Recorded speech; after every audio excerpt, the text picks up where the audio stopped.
you're fresh out of school or you've been living with your parents and you want to start living alone, this video is for you.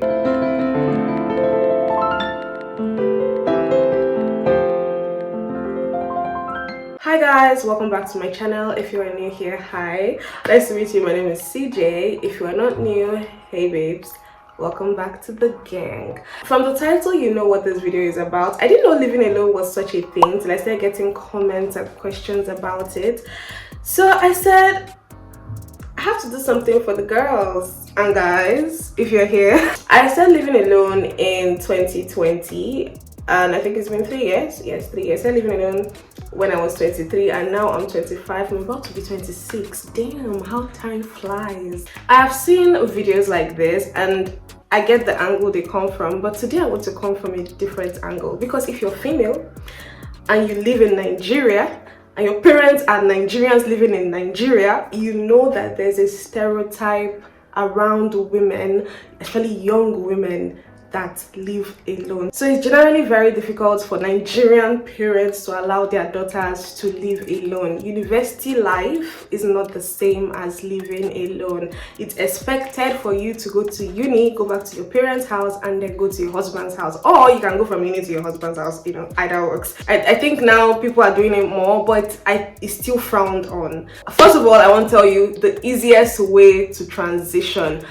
I know people might not like this because NYSC has always been such a bittersweet experience for some people, but I think that NYSC is one of the easiest, it's literally the easiest way to transition to living alone. Why do I say this? Now, when you're done from university, you're going to go and serve.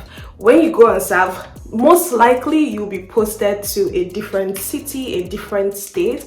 And if you're Nigerian, you know that people work their NYSC, let's be for real. So you can use that period, that way to actually find a state that you want to go to and just use that way to just jabba. You know how people use school to jabba? You can use NYSC to jabba. So if you are still in school or you're just out of school and you haven't served and you want to live alone, I promise you, use your NYSC to go. It's going to be the easiest way to convince your parents you're leaving the house, because you have to serve. They can't hold you back. There is a reason why you are leaving the house. You need to go and serve. And when you go to serve, you're going to also use the experience to know about the city. You're not just going there without, and that is for people that want to live in a different city from where their parents stay. So if you go to a new city, you already have NYSC backup. You're going for your CDS, you're going to your PPA, you have things happening for you. You're going to go to camp, you're going to meet people, you're going to make friends. So it's going to be very easy for you to just transition into that phase. Secondly, if you've done your NYSC and probably you were posted to a state you did not like and just things happened and you want to live alone but you don't know how to go about it, the second best option is to go and stay with a friend. Start with staying with a friend or going to a state where you have friends in. Let me explain. Now, you've been trained in Lagos, you've lived in Lagos all your life, and you want to go to Abuja, for instance. It will be easier for you to transition to Abuja if you have friends there. Number one, you're going to have somewhere to sleep for the first few weeks or months while searching for a place. You're going to have people to talk to, people to guide you. It's just easier. If you have done your NYSC or you have no plans to do your NYSC, because that is also okay, you can go to a place or use a friend to transition. If you have someone who has already done that before, you can use that person to escape. You can use that person to jabba. Oh, did I mention you can also stay with family members? You don't just have to stay with friends. If you don't have friends, you can have cousins, family members, relatives, people that are in that city. They can help you out just to transition. The last I'll say for this is, if you're a brave soul, a really brave person, you're one of those people that can just go to a new country, experience a new place on their own. I am like that, but I had NYSC to, hold me up when I was struggling. So if you don't need any of these excuses to motivate you to leave, you can just do it. Literally, nothing is stopping you, just do it. The next you have to consider is choice of city. the state you stay is also very important as a young adult, as a young female, as anybody living in your 20s, 30s, 40s, I don't know. But if you're still in that growing phase, I believe you need to stay in a city that would help you grow. Now in Nigeria, we have 2 or maybe 3 if we're adding Port Harcourt. We have 2 major cities that are, I would say, working fine. Not like the other places are not working fine, but I mean in terms of work opportunities, in terms of living and networking, experiences, exposure, I would say 2, maybe 3, but 2. So we're gonna start with Lagos, which is like, I don't know, it's like the London of like Nigeria. Everybody is like the New York of Nigeria. Actually, everybody goes to Lagos. Truthfully, Lagos is very populated. It's a jungle. It's a jungle. I've lived in Lagos, so I can tell you for free, it's a jungle. And if that is not your vibe, I don't know, you might not be able to cope in Lagos. You have to have like street mentality. There's soft life in Lagos. I'm just saying that. You have to have tough skin, because they're going to show you shady. It's just normal. It's part of the growing process. But I will recommend Lagos. Truthfully, no matter how people say it's populated, it definitely has opportunities. It has, you know, you can network. There's just things happening in Lagos. So yes, and it's also easier for you to live alone because there are plenty other people doing that. Number 2, I would say Abuja, because it's the capital of Nigeria and I live here for now. So Abuja too, yes, because things are also happening here. It's not as populated as Lagos for sure. The opportunities, I will talk about that in another video, but the opportunities, depending on the sector, the field, the career path you are in, you have to know whether Lagos works best for you or Abuja. So it depends on your career path or choice. People say Port Harcourt. I haven't lived in Port Harcourt, to be honest, but I've heard so many good things about Port Harcourt and that it's a safe space to live. So yeah, Port Harcourt too is also a good choice if you want to transition and this is like an experience you really want to have. I believe you should do it in a city that works well. Just so I'm not misunderstood, I just wanted to come in here and tell you guys that yes, there are other amazing cities in Nigeria apart from Lagos, Abuja, Port Harcourt, but in terms of work opportunities, networking, and just general exposure, that is why I mentioned these 3 states. Okay, back to the video. The next thing we're going to talk about is rental prices. Yeah, rental prices, because that's actually one of the most important parts of your entire process. Of course, living in Lagos or Abuja is way more expensive than living somewhere in the north, in the east, or you know, anywhere else. Lagos is way more expensive, Abuja is way more expensive. But if you are starting off in either of these states and you are considering getting a self-contained, a decent self-contained, so I live in Abuja, so I'm going to give you a price range because I've stayed in 3 self-contained. I did initially want to, I don't know if you guys know this, I wanted to get a 1-bedroom apartment this time, but I was pressed for time and I wasn't seeing things within my budget and things were just ridiculously expensive, so I had to go for another self-contained. It was expensive regardless. My god. If you don't know what a self-contained is, it's basically like what you see in school. It's just a single room that comes with a kitchen and a toilet and bath. Most houses do not come furnished in Nigeria. In fact, you have to really pay a decent fee to get a house that comes with a good, well-designed wardrobe, good kitchen cabinets, and just good things, good fittings, things done well. You have to actually pay a decent amount of money. Sometimes it might actually be expensive, especially for someone starting out. Another thing again to consider before we talk about rent is location. In Abuja, there are different places in Abuja, and this happens in every state. In Lagos, there are different parts in Lagos, just like this island, this mainland, and obviously the prices of houses on the mainland is not the same as the island. So it's the same thing, but I can tell you that a good self-contained, or let me not say good, self-contained range from 200,000, no, 250,000 to 1.2 million. If you're a scaredy cat, self-contained might be a bit too personal. People have flatmates, so they can be a 3-bedroom flat and then the landlord sublets each room. Yes, there's definitely that option, so you can live with practical strangers. And obviously people are in separate rooms, but you still get to share the same kitchen, share the same living room. If that's something you dig and something you can work with, you know, for the first year, you can check for that on Gigi and some properties online.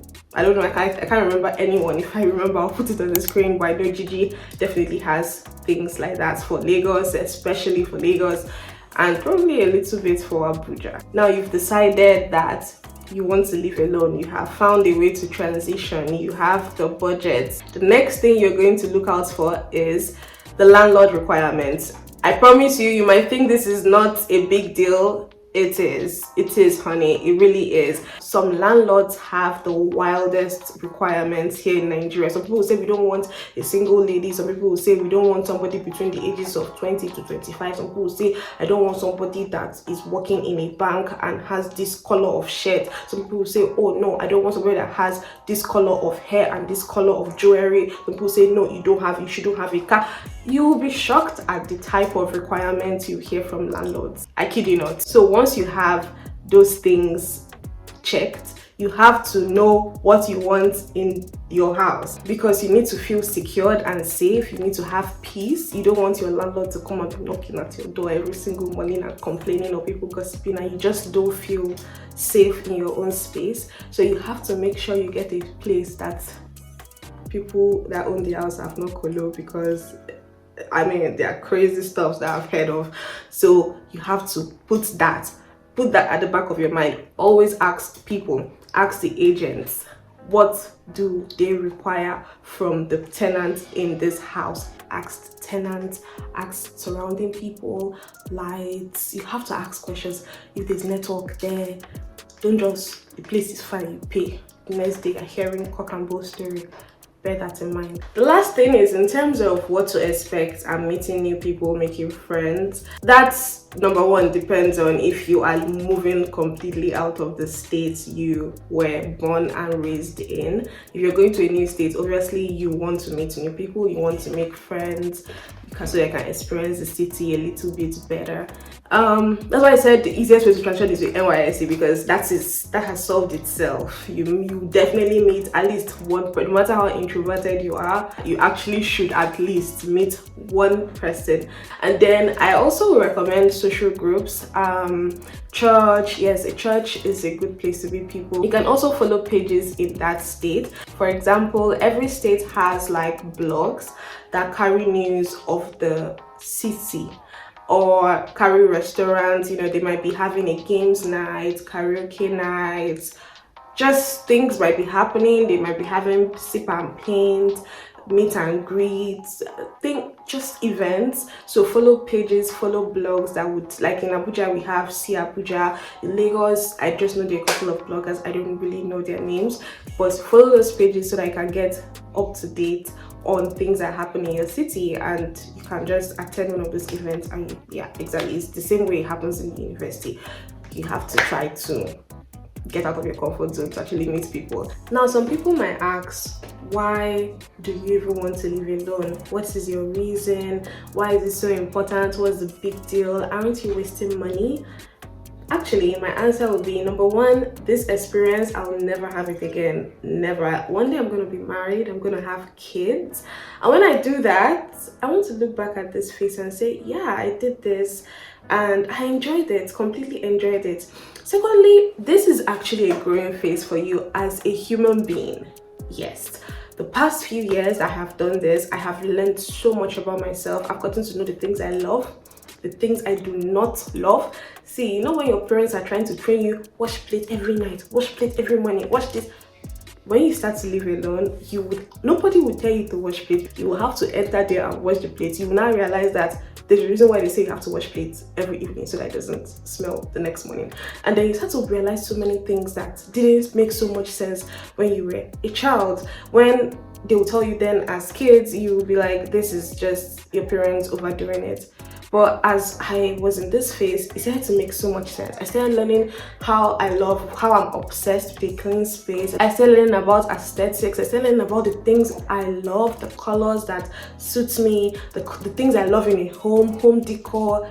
I just started learning so many things about myself. So definitely I would totally recommend. I think one of the most important parts of it for me is that as a creator, it's almost extremely important for me to go through this phase, because when I decided to take YouTube seriously, I knew I had to get a place. I didn't have like a double mind on it, because I knew if I want to film a YouTube video, I don't want to come and be fighting with somebody and saying, hey, I want to film, hey, I want to do this one. Like, it gives you such creative freedom to do whatever you want. Like, if you can think it, you can do it. That's just it. It's going to also help you discipline yourself, because you're going to have bills. You're going to realize that you have to pay bills. It's going to remind you every single day that you are now an adult and you are responsible for yourself, and everybody around you, including your parents, are going to always remind you. So you have no choice,